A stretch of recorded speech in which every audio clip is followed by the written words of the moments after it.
বন্ধুরা, বৃদ্ধ বয়সে নিজের সন্তানের কাছ থেকে এই তিনটে জিনিসের আশা কখনোই করতে নেই। বন্ধুরা, আমাদের আজকের কাহিনী হলো বৃদ্ধ বয়সের দুঃখ। আমাদের আজকের কাহিনী খুবই শিক্ষণীয় ও মোটিভেশনাল হতে চলেছে। নিজের ছেলে এবং ছেলের বউয়ের প্রতিদিনের ঝামেলা থেকে বিরক্ত হয়ে কৈলাসবাবু নিজের ঘরে গিয়ে তার ব্যাগপত্র গুছাতে লাগলেন। তিনি নিজের কিছু জামা কাপড় তার ব্যাগের ভিতর ভরলেন এবং তার স্ত্রীর ফটোটি তার হাতে তুলে বললেন, কত কষ্টে কত দুঃখ সহ্য করে আমরা আমাদের সন্তানকে লালন পালন করেছিলাম। এমনটা বলার সঙ্গে সঙ্গেই তার চোখে জল চলে এলো। তারপর তিনি ভাবতে লাগলেন, না, এখন দুর্বল হওয়ার সময় নয়। তারপর তিনি চোখের জল মুছে তার স্ত্রীর ফটোটিকে তার ব্যাগের ভিতর ঢুকালেন এবং নিজের এক বন্ধুকে ফোন করলেন। তার বন্ধু বৃদ্ধাশ্রমে থাকতো। তিনি তার বন্ধুকে কাঁপা কাঁপা গলায় বলতে লাগলেন, আজ থেকে আমিও তোমার সঙ্গে বৃদ্ধাশ্রমেই থাকব। কৈলাসবাবুর মুখে এমন কথা শুনে তার বন্ধু সমর স্তব্ধ হয়ে গেল। কৈলাসবাবুকে কিছু জিজ্ঞেস করার মতো কোনো শব্দই তার কাছে ছিল না। কৈলাসবাবু তার বন্ধুকে শুধুমাত্র একটা কথাই বলল। তিনি বললেন, আমি প্রতিদিনের ঝগড়া এবং অশান্তি থেকে বিরক্ত হয়ে গেছি। আমি 1 ঘন্টার মধ্যেই তোমার কাছে পৌঁছচ্ছি। যখন তিনি ঘর থেকে নিজের ব্যাগ নিয়ে বেরোচ্ছিলেন, তিনি দেখলেন তার বৌমা ও তার ছেলে তাদের ঘরে বসে চা পান করছে এবং হাসি ঠাট্টা করছে। তারা দুজন কৈলাসবাবুকে দেখলো যে তিনি ব্যাগ নিয়ে কোথাও যাচ্ছেন, কিন্তু তারা একবারও এটা জিজ্ঞেস করার প্রয়োজন মনে করলো না, বাবা তুমি ব্যাগ নিয়ে কোথায় যাচ্ছ? না তো ওই দুজনের মধ্যে কেউ তাকে আটকানোর চেষ্টা করলো। প্রতিদিনের অপমান এবং লাঞ্ছনাপূর্ণ জীবন থেকে তিনি বিরত নিতে চেয়েছিলেন। তিনি বৃদ্ধাশ্রমে গিয়ে শান্তি পেতে চেয়েছিলেন। কিছুদিনের মধ্যেই বৃদ্ধাশ্রমে তার অনেক সঙ্গী সাথী হয়ে গেল। তারা রোজ সকালে হাঁটতে যেত এবং সকালে মিলে একসঙ্গে যোগ ব্যায়াম করত। ধীরে ধীরে কৈলাসবাবু আশ্রমেই নিজেকে অনেক সুস্থ মনে করতে লাগলেন। নিজের ঘরের অপেক্ষায় তার বৃদ্ধাশ্রমে অনেক বেশি সুখ অনুভব হতে লাগলো। বৃদ্ধাশ্রমে সকলে একসঙ্গে খাবার খেত। অপরদিকে তাদের ঘরে প্রতিদিনের ঝগড়াঝাটি অশান্তিতে ঠিকভাবে সে এক মুঠো খেতেও পারত না। কৈলাসবাবু সব সময় নিজের স্ত্রীর ছবির সঙ্গে কথা বলতো। তিনি বলতেন, তুমি তো আগেই আমাকে ছেড়ে চলে গেলে, কিন্তু সেই ছেলেও আমার সঙ্গ দিল না, যার জন্যে আমি এক সময় রক্তের মতো নিজের ঘাম ঝরিয়েছিলাম। একদিন কৈলাসবাবু বৃদ্ধাশ্রমের আঙিনায় হেঁটে বেড়াচ্ছিলেন। তখনই বৃদ্ধাশ্রমের সামনে একটি গাড়ি এসে দাঁড়ালো। বৃদ্ধাশ্রমে থাকা সকল ব্যক্তি তখন ওই গাড়িটির দিকে তাকাতে লাগলো এবং মনে মনে ভাবতে লাগলো, আজকে আবারও কোনো অভাগা বৃদ্ধ ব্যক্তি এই বৃদ্ধাশ্রমে এসেছে, যে না জানি কত যত্ন করে নিজের সন্তানদেরকে পড়াশোনা শিখিয়ে মানুষ করে তুলেছে, তাদেরকে বড় করে তুলেছে। আজকে আবারও কেউ চোখে জল নিয়ে এই প্রাঙ্গণে প্রবেশ করবে। গাড়ি থেকে এক প্রাপ্তবয়স্ক জোয়ান ভদ্রলোক বেরোলো এবং তারপরে বেরোলেন এক বৃদ্ধা, যার বয়স হবে 60 থেকে 65 বছর। সেই যুবক ওই ভদ্রমহিলার হাত ধরে তাকে গাড়ির থেকে বাইরে বের করতে লাগলো। মাথায় কাপড় থাকার কারণে তার মুখটা ভালোভাবে বোঝা যাচ্ছিল না। কিছুক্ষণ বাদে গাড়ির থেকে 30-32 বছর বয়সী আরও একজন মহিলা নামলেন। সেই মহিলার হাতে একটি ব্যাগ ছিল। ওই মহিলা ওই ব্যাগটিকে বৃদ্ধার হাতে ধরিয়ে দিল। তারপর সে ওই বৃদ্ধাকে কিছু একটা কথা বলছিল। ওই বৃদ্ধা চুপচাপ ওই মহিলার কথা শুনছিলেন। তারপর তারা দুজন গাড়িতে করে সেখান থেকে চলে গেল। আর ওই বৃদ্ধা মহিলা বৃদ্ধাশ্রমের সামনে কিছুক্ষণ সেইভাবেই দাঁড়িয়ে রইল। তারপর একটি দীর্ঘ নিঃশ্বাস ফেলে নিজের চোখের জল মুছে মাথা নিচু করে বৃদ্ধাশ্রমের দিকে রওনা দিল। সে বৃদ্ধা মহিলা কৈলাসবাবুর দিকে তাকিয়ে নিজের মাথার কাপড় দিয়ে নিজের মুখটাকে ঢাকতে লাগলো। তারপর কিছু না বলেই মহিলা বিভাগের দিকে রওনা দিল। তখনই কৈলাসবাবুর সামনে দাঁড়ানো এক ব্যক্তি বলতে লাগলো, আজকে আবারও একটি মায়ের মন চূর্ণ বিচূর্ণ হয়ে ভেঙে গেল। আবারও এক মায়ের স্বপ্নগুলোকে চূর্ণ বিচূর্ণ করে দেওয়া হলো। কৈলাসবাবু বারবার ওই মহিলার মুখের দিকে তাকাচ্ছিলেন। তার মনে হচ্ছিল সে যেন ওই মহিলাকে চেনে, কিন্তু তিনি মনে করতে পারছিলেন না যে ওই মহিলাকে তিনি কোথায় দেখেছেন। অধিকাংশ সময় ওই মহিলা নিজের মুখটা তার আঁচল দিয়ে ঢেকে রাখত। এমনই একদিন সেই মহিলা যখন বাগানে গাছেদের পরিচর্যা করতে ব্যস্ত ছিলেন, তার মাথা থেকে কাপড় পড়ে গেল। দৈবযোগে কৈলাসবাবুও তখন সকালে হাঁটতে বেরিয়েছিলেন। হঠাৎই কৈলাসবাবু ওই মহিলার মুখ দেখে নিলেন। যখন কৈলাসবাবু ওই মহিলার মুখ দেখলেন, তার পায়ের তলা থেকে মাটি সরে গেল। কত খেয়াল তার মনকে ঘিরে নিল। ঠিক সেই মুহূর্তেই তার এক বন্ধু তার সামনে উপস্থিত হলো। তিনি কৈলাসবাবুকে বলতে লাগলেন, খাওয়ার সময় হয়ে গেছে, তুমি কোথায় ঘুরে বেড়াচ্ছ, আর তোমাকে এত দুশ্চিন্তাগ্রস্ত কেন দেখাচ্ছে? সকলেই সকালের জল খাওয়ারের সময় মজুদ ছিল, কিন্তু তুমি ছিলে না, তাই আমি তোমাকে ডাকতে চলে আসলাম। কি ব্যাপার, তুমি এত দুঃখিত কেন? আরে না, কোনো ব্যাপার না, একটু হাঁটতে বেরিয়েছিলাম। এই তো আমি এক্ষুনি খাওয়ার ঘরের দিকেই যাচ্ছিলাম। খাওয়ার টেবিলে বসেও কৈলাসবাবু ওই মহিলাকে খুঁজে বেড়াচ্ছিলেন। তিনি ওই মহিলাকে জিজ্ঞেস করতে চাইছিলেন, এমন কি ঘটনা ঘটলো যে তার এই বৃদ্ধাশ্রমে আসতে হলো। ওনার তো ভরপুর পরিবার ছিল, উনি তো সব সময় এটাই বলতেন উনি ওনার ছেলে ও ছেলের বউর সঙ্গে খুব সুখে আছেন। তখন কৈলাসবাবু সেখানে থাকা আরেক ব্যক্তিকে জিজ্ঞেস করলেন, দুদিন আগে যেই মহিলা বৃদ্ধাশ্রমে এসেছিলেন, তিনি আজকে খাওয়ার খেতে আসলেন না? তিনি কৈলাসবাবুকে জানালেন, ওই বৃদ্ধা মহিলা আজ খুবই দুঃখিত, তার খেতে ইচ্ছে করছে না, তাই সে আজ খাওয়ার খেতে মানা করে দিয়েছে। আর দুঃখিত কেন হবেন না? ওনার ছেলের বউ ওনার সঙ্গে যা করলো, এমনটা তো কেউ কারোর শত্রুর সঙ্গেও করে না। উনি বারবার নিজের পরিবারকে মনে করছে, নিজের ঘরকে মনে করছে। সকাল থেকে নিজের ঘরে বসে কাঁদছিলেন। এরই কারণে ওনার মন ভালো করার জন্যে ওনাকে গাছের পরিচর্যা করতে দেওয়া হয়েছিল। এই সমস্ত কথা শুনে কৈলাসবাবুর মন খুবই দুঃখে ভরে গেল। তিনি জানতে চাইছিলেন, আসলে ওই বৃদ্ধার সঙ্গে এমন কি ঘটেছে। তারপর কিছুক্ষণ বাদে কৈলাসবাবু মহিলা বিভাগে গেলেন এবং সেই বৃদ্ধার সামনে উপস্থিত হলেন। কৈলাসবাবুকে নিজের সামনে দেখে সেই বৃদ্ধা খানিকটা লজ্জিত হয়ে গেলেন। ওই বৃদ্ধার নাম ছিল জানকী দেবী। কৈলাসবাবু জানকী দেবীকে বলতে লাগলেন, জানকী দেবী, আমি জানি আপনি আমাকে চিনে ফেলেছেন, কিন্তু আমি কি জানতে পারি যে আপনি এমন অবস্থায় কিভাবে পৌঁছলেন? জানকী দেবী কিছুই বললেন না, কিন্তু ওনার চোখ থেকে অনবরত অশ্রুধারা ঝরে পড়ছিল। এমনটা দেখে কৈলাসবাবু আরো বেশি দুশ্চিন্তাগ্রস্ত হয়ে গেলেন। ওনার মন বলছিল এই পৃথিবীর কাছে চিৎকার করে একটা প্রশ্ন করতে। তিনি জানতে চাইছিলেন, বৃদ্ধ বয়সে কেন একজন বৃদ্ধ মাতা পিতাকে একটি পুরনো বস্তু মনে করে ঘর থেকে বাইরে বের করে ফেলে দেওয়া হয়? বৃদ্ধ বয়সে কি তাদের কোনো আত্মসম্মান থাকে না? নিজের বিচারে মগ্ন হয়ে কৈলাসবাবু বৃদ্ধাশ্রমের আঙিনায় হেঁটে বেড়াচ্ছিলেন।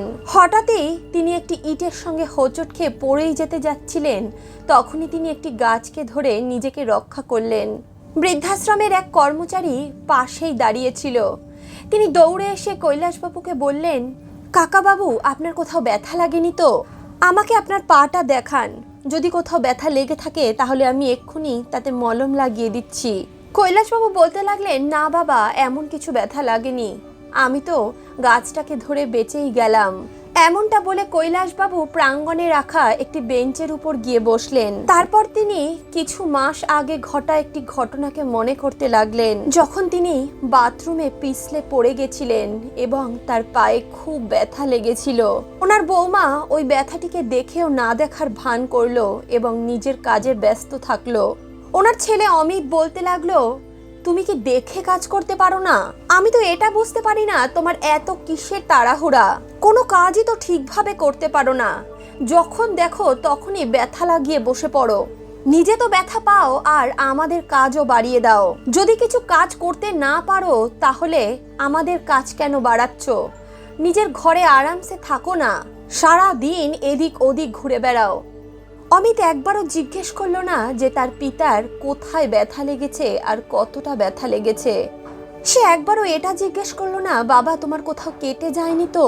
এমনই একদিন যখন কৈলাসবাবুর চশমা ভেঙে গেল, তিনি নিজের ছেলেকে বলতে লাগলেন, বাবারে, আমার চশমাটা ভেঙে গেছে, একটু ঠিক করে দিবি? চশমা ছাড়া তো ঠিকভাবে দেখতেও পাই না।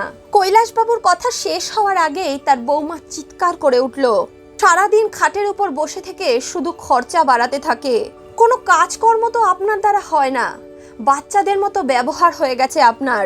এমন কতবার হয়েছে কৈলাসবাবু তার ছেলে ও ছেলের বউয়ের কাছে এইভাবেই অপমানিত হয়েছিলেন।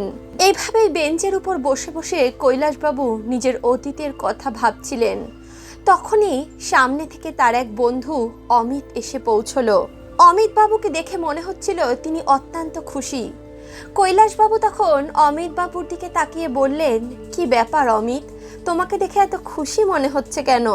তখনই অমিতবাবু বলতে লাগলেন, আজকে আমার ছেলের জন্মদিন, আমার ছেলে আমাকে ফোন করেছিল, তাই আজকে আমি এত খুশি হচ্ছি, অনেক দিন পর আমি আমার ছেলেকে দেখতে পাবো।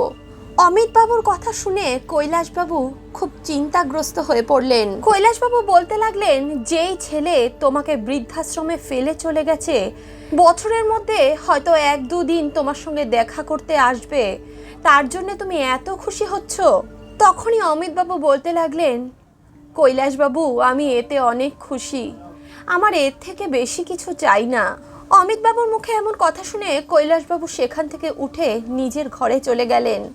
তিনি অমিতবাবুর উপর কিছুটা রেগে গেছিলেন।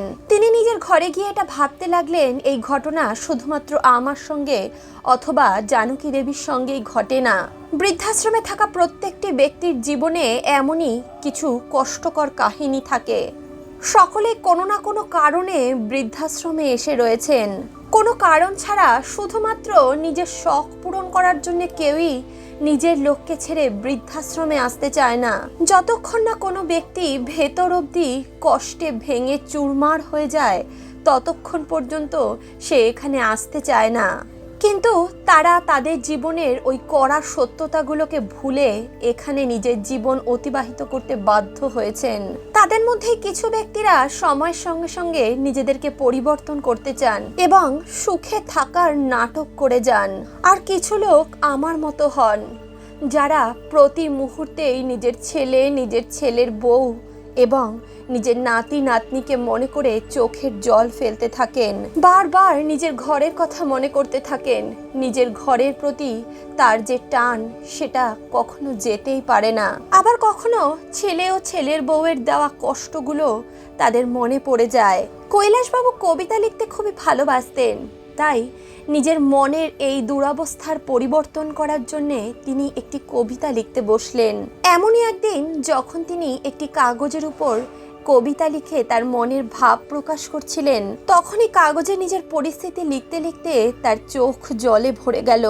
তখনই বৃদ্ধাশ্রমের এক কর্মচারী তার ঘরে প্রবেশ করলো। তাকে দেখে কৈলাসবাবু সামান্য ইতস্তত বোধ করলেন এবং তার চোখের জল মুছলেন। তারপর তিনি ওই কাগজটিকে মুড়িয়ে নিজের পকেটে ঢুকিয়ে নিলেন আর নিজের চোখের জল লুকাতে লুকাতে বললেন, বলো বাবা। বৃদ্ধাশ্রমের কর্মচারী কৈলাসবাবুকে বলতে লাগলেন, কৈলাসবাবু, আপনার ছেলে এবং ছেলের বউ আপনার সঙ্গে সাক্ষাৎ করতে এসেছেন এবং তার সঙ্গে আপনার নাতিও আছে। এমন কথা শুনে কৈলাসবাবু খুবই অবাক হয়ে গেলেন। তারই সঙ্গে তিনি তার ছেলের উপর খুবই রেগেও গেলেন। মনে মনে ভাবতে লাগলেন, আজকে সূর্য কোন দিক থেকে উঠল, আমার কথা আবার তাদের কিভাবে মনে পড়ে গেল। যখন তিনি অফিসে তার ছেলে এবং ছেলের বউয়ের সঙ্গে সাক্ষাৎ করতে পৌঁছলেন, তখন ওনার 5 বছরের নাতি দাদু দাদু বলে ওনাকে জড়িয়ে ধরল। নিজের নাতিকে দেখে কৈলাসবাবুর চোখ থেকে জল ছলকে পড়ল। এতদিন পর্যন্ত তিনি যেভাবে সেভাবে বৃদ্ধাশ্রমে নিজের মনকে বুঝিয়ে রেখেছিলেন, কিন্তু নিজের নাতির মুখ দেখা মাত্রই তার মন দুর্বল হতে লাগলো। কিন্তু কিছুক্ষণ পরে তিনি মনে করলেন, এখন দুর্বল হওয়ার সময় নয়, এখন সময় হলো নিজের নির্ণয়ের উপর শক্ত হয়ে দাঁড়িয়ে থাকা। এমন কথা ভেবেই কৈলাসবাবু তার ছেলেকে বলতে লাগলেন, তুমি এখানে কি করতে এসেছো? চলে যাও এখান থেকে, আমার কারোর সঙ্গে সাক্ষাৎ করার কোনো প্রয়োজন নেই। আমি এখানে খুব ভালো আছি, আমি এখানে আমার জীবন খুবই ভালোভাবে কাটাচ্ছি। এখানকার মানুষ কমসে কম আমার সঙ্গে দুবেলা দুটো কথা বলে। কৈলাসবাবুর ছেলে তখন বলতে লাগলো, আসলে বাবা, আজকে তোমার নাতির জন্মদিন, আমরা বাড়িতে একটি অনুষ্ঠান রেখেছি, আপনি যদি আসেন তাহলে আপনার নাতির খুবই ভালো লাগবে। তখন কৈলাসবাবু বলতে লাগলো, দেখো আমি ওই ঘর ছেড়ে এসেছি, আমি আর দ্বিতীয়বার সেখানে যেতে চাই না। কৈলাসবাবুর ছেলে বলল, বাবা আপনি ঘরে চলুন, অনুষ্ঠানে আপনার মিত্ররাও আসছেন, আমি ওনাদেরকেও বলেছি, আশেপাশের পাড়া প্রতিবেশী এবং আমাদের আত্মীয় স্বজন সবাইকে আমি নিমন্ত্রণ করেছি, তারা সকলেই আসবে। তারা সকলে যখন আসবে তারা সবাই আপনার সম্বন্ধে জিজ্ঞেস করবে, আমরা তখন তাদের কি জবাব দেব? তখন কৈলাসবাবু বলতে লাগলেন, আচ্ছা এবার বুঝলাম, নিজের ছেলের জন্মদিনের জন্য তুমি আমাকে ডাকতে আসোনি, তুমি আমাকে ডাকতে এসেছো যাতে সকলের সামনে তোমার মান সম্মান বজায় থাকে। সব পাড়া প্রতিবেশী আত্মীয় স্বজন যখন এসে জিজ্ঞেস করবে তোমার বাবা কোথায়, তখন তুমি তাদের কি উত্তর দেবে? এই জন্যে তুমি আমার সঙ্গে এখানে সাক্ষাৎ করতে এসেছো, আমাকে তোমার সঙ্গে নিয়ে যেতে এসেছো। এক্ষুনি চলে যাও এখান থেকে, আমি তোমার সঙ্গে কোথাও যাব না। তোমরা কত স্বার্থবাদী হয়ে গেছো, দরকার পড়লো তাই আমাকে ডাকতে চলে এলে। এছাড়া আমি এত দিন ধরে, এত মাস ধরে এই বৃদ্ধাশ্রমে পড়ে রয়েছি, একদিনের জন্য আমাকে তুমি দেখতে আসোনি, আমি কেমন আছি এটা জানার প্রয়োজন মনে করনি। তোমার একবারও মনে হয়নি আমার বাবা ঘর ছেড়ে চলে গেলেন, তিনি কোথায় গেলেন, কি করছেন, তিনি জীবিত আছেন নাকি মারা গেছেন? ছাড়ো, এই কথাগুলো বাদ দাও। ফোন করেও তো তুমি একবারও জিজ্ঞেস করনি যে আমি কেমন আছি। একবারও এটা জিজ্ঞেস করার প্রয়োজন বোধ করলে না ঘর ছেড়ে তুমি কেন বৃদ্ধাশ্রমে এসে থাকছো? আজকে যখন নিজের মান সম্মানের উপর প্রশ্ন আসলো তখন আমাকে নিতে চলে আসলে। না, এখন থেকে এটাই আমার ঘর, আমি আমার ঘর ছেড়ে কোথাও যাব না। এমনটা বলে কৈলাসবাবু নিজের ঘরের দিকে রওনা দিলেন। তখনই কৈলাসবাবুর ছেলে ও ছেলের বউ এই পরিকল্পনা করলো, না এভাবে হবে না, বাবাকে ঘরে নিয়ে যেতে হলে অন্য কোনো পদ্ধতি অবলম্বন করতে হবে, তবেই আমরা আত্মীয় পরিজনের তানার থেকে বাঁচতে পারবো। তখন তারা কৈলাসবাবুর সামনে কাঁদো কাঁদো মুখ নিয়ে গিয়ে বলল, বাবা আমাকে ক্ষমা করে দিন, আপনার নাতির জন্মদিন, আপনি কি চান না আপনার নাতির জন্মদিনে অংশগ্রহণ করতে? আপনার নাতি আপনাকে খুব ভালোবাসে বাবা, চলুন। ছেলে ও ছেলের বউয়ের মুখে এমন কথা শুনে কৈলাসবাবুর মন গলতে লাগলো। তখনই কৈলাসবাবুর নাতি তাকে জড়িয়ে ধরে বললেন, চলো না দাদু, অনেক মজা করব। নিজের নাতির মুখের দিকে তাকিয়ে কৈলাসবাবুর মন গলে যেতে লাগলো। কিন্তু ছেলে ও ছেলের বউয়ের কীর্তির কথা ভেবে তার মনে রাগও হচ্ছিল। তখন তিনি তার ছেলেকে বলতে লাগলেন, ঠিক আছে আমি তোমাদের সঙ্গে যেতে রাজি আছি, কিন্তু যখনই আমার নাতির জন্মদিন শেষ হয়ে যাবে পরদিনই আমি বৃদ্ধাশ্রমে চলে আসব, আর তোমরা দুজনে আমাকে বৃদ্ধাশ্রমে ছাড়তে আসবে। কৈলাসবাবুর ছেলে ও ছেলের বউ তার এই প্রস্তাবে রাজি হয়ে গেল। কৈলাসবাবুর নাতির জন্মদিন খুব ধুমধাম করে পালন করা হলো। আশেপাশের অনেক পাড়া প্রতিবেশী আসলো, কিন্তু কৈলাসবাবু কাউকেই এটা বললেন না যে তিনি বাড়িতে থাকেন না, তিনি এখন বৃদ্ধাশ্রমে থাকেন। তিনি অনুষ্ঠানে আসা সমস্ত ব্যক্তির সঙ্গে খুবই ভালো ব্যবহার করলেন, হাসি খুশিভাবে অনুষ্ঠানটি কাটালেন। কিন্তু কৈলাসবাবুর মনে একটি কথা চলছিল। তিনি মনে মনে ভাবতে লাগলেন, কালকে সকালে আমি আমার ছেলে ও ছেলের বউকে যে উপহারটি দিতে চলেছি, সেই উপহারটি পেলে তো তাদের পায়ের তলা থেকে মাটি সরে যাবে। সেদিন অনুষ্ঠান শেষ হতে হতে অনেক রাত হয়ে গিয়েছিল, তাই কৈলাসবাবু সেদিন আর রাত্রেবেলা বৃদ্ধাশ্রমে গেলেন না। তিনি তার ঘরে প্রবেশ করলেন। ঘরে প্রবেশ করা মাত্রই তার নিজের স্ত্রীর কথা মনে পড়ে গেল। তোমাকে নিয়ে আর পারলাম না, দুটো রুটি খেয়ে কি পেট ভরে? আরো একটা রুটি খাও, এই গরম গরম সেকছি, আমি বলছি আরো একটা রুটি খেয়ে নাও, তুমি খেলে আমার মন শান্তি পায়। আরে না অনামিকা, আমি আর খেতে পারবো না, আমার পেট ভরে গেছে, আর কত খাওয়াবে? অতীতের এই ঘটনা ভাবতে ভাবতে কৈলাসবাবুর চোখে জল চলে এলো। তিনি মনে মনে ভাবতে লাগলেন, এক অনামিকা ছিল যে আমাকে এক গ্লাস জলও গড়িয়ে খেতে দিত না, আর এক তার বৌমা যে আমাকে এক একটা রুটির জন্য কষ্ট দিয়েছে। ছোট থেকে ছোট কাজও সে আমাকে দিয়ে করাতো, সবজি আনা থেকে শুরু করে ঘর পরিষ্কার করা সমস্ত কাজ ও আমাকে দিয়েই করাতো। আমি তো সেই কাজগুলো করতেও কখনো মানা করিনি, কিন্তু এত কিছু করা সত্ত্বেও যদি ঘরে মান সম্মান না থাকে তাহলে এমন ঘরে থাকার কি বা মানে রয়েছে? তার ও তার স্ত্রীর পুরনো দিনের বিভিন্ন কথা ভাবতে ভাবতে কৈলাসবাবু কখন যেন ঘুমিয়ে পড়লেন। সকালে যখন ওনার ঘুম ভাঙলো তখন বাইরে বেরিয়ে দেখলেন ছেলে ও ছেলের বউ তৈরি হয়ে বসে আছে। যখনই তারা কৈলাসবাবুকে বাইরে বেরোতে দেখলেন, কৈলাসবাবুর বৌমা সুস্মিতা বলতে লাগলো, বাবা আপনি তাড়াতাড়ি তৈরি হয়ে নিন, আপনাকে আজ বৃদ্ধাশ্রমে ছাড়তে যেতে হবে, আপনি তো তাই বলেছিলেন। এমনটা বলার সময় কৈলাসবাবুর বৌমার মনে একটি বিচার চলছিল। সে ভাবছিল, কি জানি বাবা আবার এখানে থেকে যাওয়ার কোনো পরিকল্পনা করছে না তো? বেশিক্ষণ ওনাকে এখানে রাখা যাবে না, যত তাড়াতাড়ি সম্ভব ওনাকে আবার বৃদ্ধাশ্রমে দিয়ে আসতে হবে। কৈলাসবাবু তাদের মুখের দিকে তাকিয়ে অবাক হয়ে গেলেন। তিনি তার ছেলে ও ছেলের বউয়ের মনের ইচ্ছা খুব ভালোভাবেই বুঝতে পেরেছিলেন। কৈলাসবাবু তাদের এই ব্যবহার দেখে অবাক হয়ে যাচ্ছিলেন। তিনি সেখানে কিচ্ছু বললেন না। তিনি চুপচাপ নিজের ঘরে চলে গেলেন এবং স্নান ধান সম্পন্ন করে তৈরি হয়ে বাইরে বেরিয়ে আসলেন। কৈলাসবাবু যখন গাড়িতে বসলেন তিনি তার বৌমার মুখে একটি সন্তুষ্টির ভাবনা দেখতে পেলেন। কৈলাসবাবু মনে মনে ভাবতে লাগলেন, চলো আজকে বৃদ্ধাশ্রমে তোমরা যে উপহারটা পাবে তারপর থেকে তোমরা আর বৃদ্ধাশ্রমের নাম নেওয়াও ভুলে যাবে। কৈলাসবাবু মনে মনে ভাবতে লাগলেন, যেখানে ভালোবাসা নেই, আপনতা নেই, সেখানে থেকে কি করব? এখানে তো আমার ছেলে আর ছেলের বউ আমাকে বাড়ি থেকে তাড়াতে পারলে বাঁচে, এখানে থেকে নিজের মান সম্মান নষ্ট করে কি হবে? এর থেকে তো আমার ওই বৃদ্ধাশ্রম অনেক ভালো, যেখানে আমি নিজের ইচ্ছা মতো থাকি, ইচ্ছা হলে খাই, ইচ্ছা হলে ঘুমাই। আমি সেখানে নিজের মনের পছন্দ মতো কাজ করতে পারি, কেউ আমাকে বিরক্ত করে না। যখনই বৃদ্ধাশ্রমের বাইরে তাদের গাড়িটি এসে দাঁড়ালো তখন ছেলে ও ছেলের বউ গাড়ি থেকে বাইরে বেরিয়ে গেল। কৈলাসবাবুও আস্তে আস্তে গাড়ি থেকে বাইরে বেরোলেন। তিনি গাড়ি থেকে নেমে বৃদ্ধাশ্রমের ভেতরের দিকে যাচ্ছিলেন। কিছু দূর যাওয়ার পর তিনি তার ছেলে ও ছেলের বউকে আওয়াজ দিলেন। তারা দুজন নিজের গাড়িতে বসতেই যাচ্ছিলেন।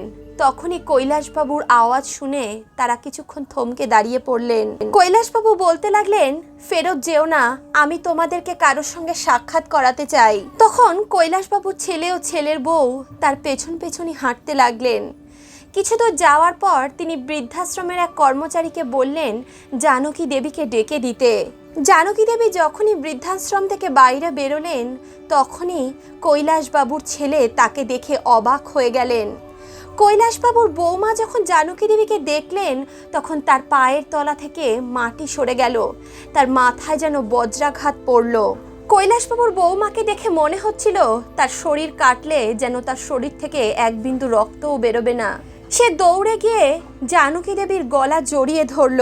সুস্মিতা জোরে জোরে কাঁদতে লাগলো আর বলতে লাগলো, মা তুমি এখানে কি করছো? তুমি এখানে কবে এসেছো? তুমি আমাকে একবারও জানালে না কেন? কিন্তু তার প্রশ্নের কোনো উত্তরই জানকী দেবী দিলেন না। সুস্মিতা বলতে লাগলো, আমি তো ভাবতাম তুমি ভাই ও ভাইয়ের বউয়ের সঙ্গে খুব ভালোভাবেই জীবন কাটাচ্ছ। কালকেই তো আমার বৌদির সঙ্গে ফোনে কথা হলো, সে তো আমাকে একবারও বললো না যে তুমি বৃদ্ধাশ্রমে রয়েছো।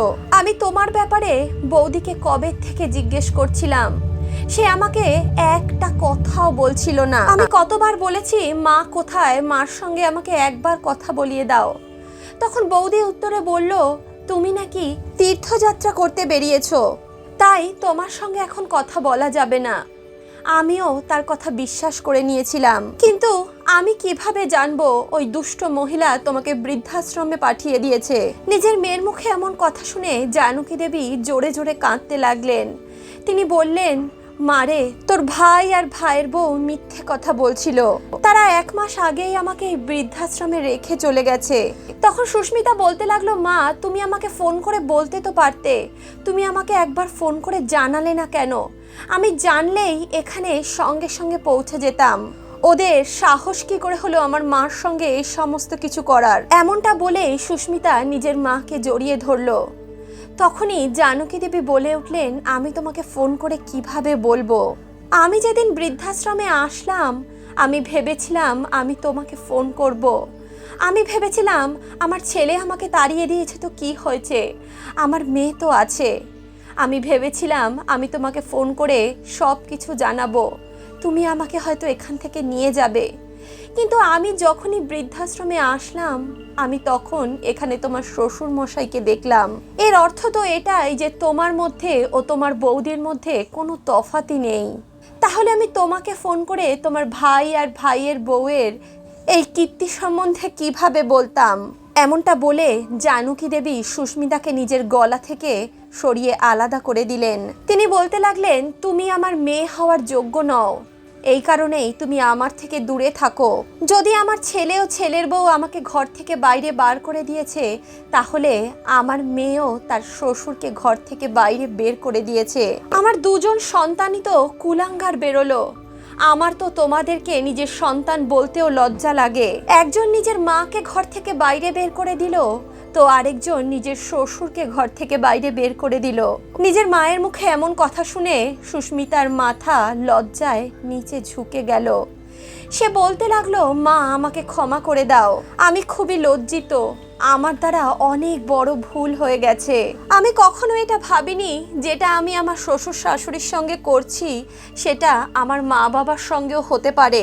জানকী দেবী বলতে লাগলেন, মা দেখো, তোমার এই দোষ তো ক্ষমা করার যোগ্য নয়, তবুও যদি তুমি কারোর কাছে ক্ষমা চাইতে চাও তাহলে নিজের শ্বশুরের কাছে ক্ষমা চাও। নিজের কৃতকর্মে লজ্জিত সুস্মিতা তার শ্বশুরের দিকে ঘুরে গেল এবং তার পায়ে পড়ে বলল, বাবা আমাকে ক্ষমা করে দিন।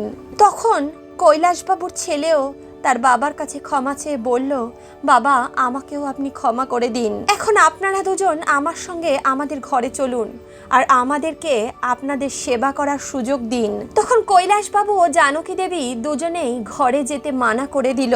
তারা বলতে লাগলো, আমরা এখন আর নিজের ছেলের বউয়ের কাছে থাকতে চাই না।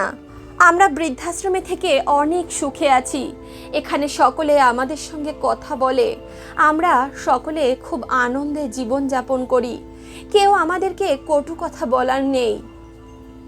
তাদের ছেলেমেয়েরা তাদেরকে অনেক মানানোর চেষ্টা করলো, কিন্তু কৈলাসবাবু আর জানকী দেবী বলতে লাগলেন, একবার ধোঁকা খেয়ে নিয়েছি, আর ধোঁকা খেতে পারবো না। এখন এই বয়সে আর দ্বিতীয়বার এইভাবে প্রতারিত হতে পারবো না, আমাদের শরীরে আর অত ক্ষমতা নেই।